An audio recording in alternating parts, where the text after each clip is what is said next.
Assalamualaikum warahmatullahi wabarakatuh.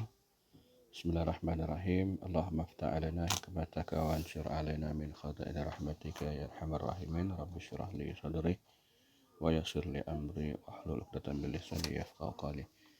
Apa kabar anak murid cikgu? Hari ini kita sambung lagi pelajaran sejarah kita untuk tahun 6. Minggu lepas kita sudah belajar unit 6 iaitu perayaan di Malaysia. Sampailah kepentingan menghargai warisan perayaan, dan hari ini kita masuk tajuk baru, unit yang ke-7, iaitu tajuk ketiga, pencapaian dan kebanggaan negara. Unit 7, Malaysia di Persada Sukan. Anda boleh buka muka surat 145 hingga 170. Hari ini kita belajar satu tajuk kecil, iaitu sukan menyatukan kita. Jadi cikgu akan bagi soalan ini. Okay. Apakah peranan sukan sebagai alat perpaduan? Okay. Bagaimanakah sukan boleh menyatupadukan kita semua? Okay. Sebelum itu,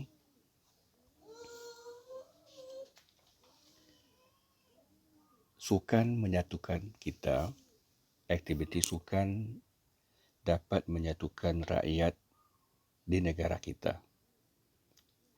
Dan seterusnya, matlamat menyatupadukan rakyat dengan sukan ini sesuai ataupun bertepatan dengan rancangan integrasi murid untuk perpaduan. Ini yang telah diperkenalkan di semua sekolah, dipanggil RIMUP. RIMUP ialah rancangan integrasi murid untuk perpaduan. Salah satunya perpaduan diwujudkan melalui sukan. Langkah-langkah yang diambil untuk memajukan sukan ialah, mungkin anda pernah dengar Sekolah Sukan Bukit Jalil. Untuk makluman anda semua, tahun-tahun sebelum ini ada 2 orang murid kita yang bersekolah di Sekolah Sukan Bukit Jalil. Selain sekolah sukan, langkah-langkah yang diambil untuk memajukan sukan di negara ini, mungkin anda pernah dengar satu murid satu sukan.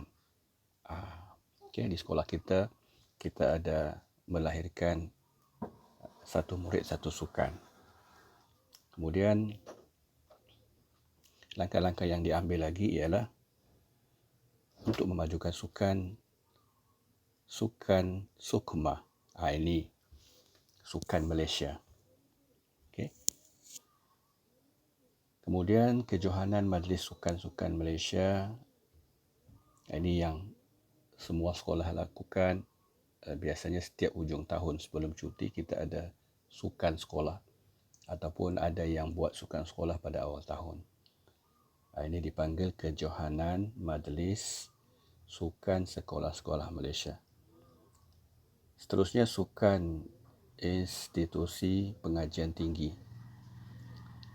Dan yang terakhir adalah sukan Paralimpik. Ini yang sedang berlangsung sekarang. Jadi semua ini adalah langkah-langkah yang diambil untuk memajukan sukan di negara kita.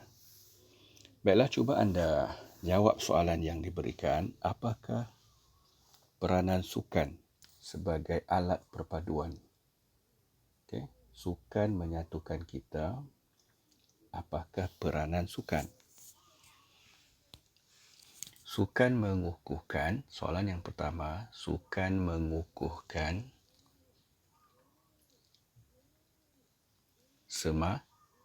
semangat atlet. Semangat atlet untuk mengharumkan nama negara. Ini. Yang kedua, melalui sukan, apa yang dapat diterapkan? Keamanan ataupun keharmonian. Melalui sukan, keharmonian kaum. Okey, dapat diterapkan. Kemudian yang ketiga, dasar satu murid satu sukan yang ada di sekolah kita. Ya, contohlah di sekolah kita ada kita melahirkan ataupun kita memilih pelajar-pelajar, murid-murid untuk terlibat dengan sekurang-kurangnya satu sukan.